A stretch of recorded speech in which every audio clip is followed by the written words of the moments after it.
मराठा उपसमितीची महत्त्वाची बैठक आता सुरू झालेली आहे। जरांगेंच्या आंदोलनाच्या पार्श्वभूमीवरच चर्चा होणार आहे। एकीकडे आपण हायकोर्टाचा निकाल पाहू शकतोय आणि दुसरीकडे आपण पाहू शकतोय की जरांगे अजूनही मुंबईच्या आंदोलनावर ठाम आहेत। आता या निमित्तानंच एक बैठक जी मुंबईमध्ये सुरू झाली आहे, विखे पाटलांच्या अध्यक्षतेखाली ही बैठक आता मुंबईमध्ये सुरू झालेली आहे।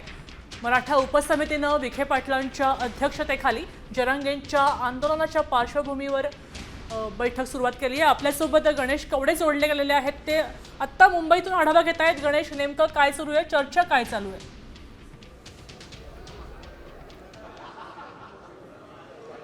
नक्कीच मनोज जरांगे पाटील यांच्या आंदोलनासंदर्भात आहे ती मराठा उपसमितीची बैठक आहे ती सुरू झालेली पाहायला मिळते।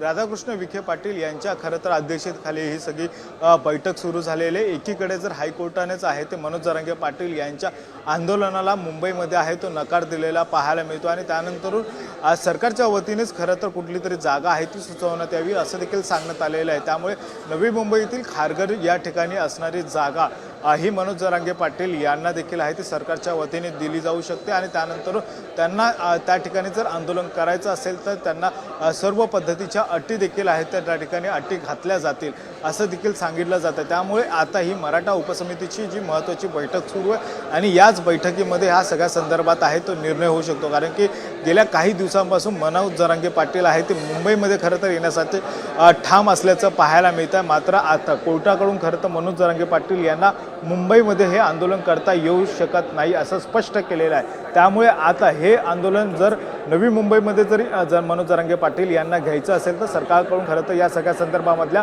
परवानग्या आहेत त्या घ्याव्या लागतील आणि त्यानंतर सरकार खरं तर या खारघरमध्ये आहे ते मनोज जरांगे पाटील यांना आंदोलनासाठी माहितीसाठी धन्यवाद गणेश। आपण पाहू शकतोय की आता एक बैठक मुंबईमध्ये सुरू झालेली आहे।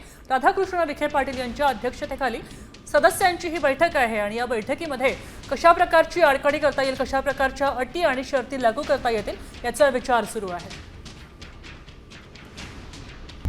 आता isakal.com आहे देशातील नंबर 1 ची मराठी न्यूज वेबसाईट। प्रत्येक अपडेटसाठी isakal.com ला नक्की भेट द्या।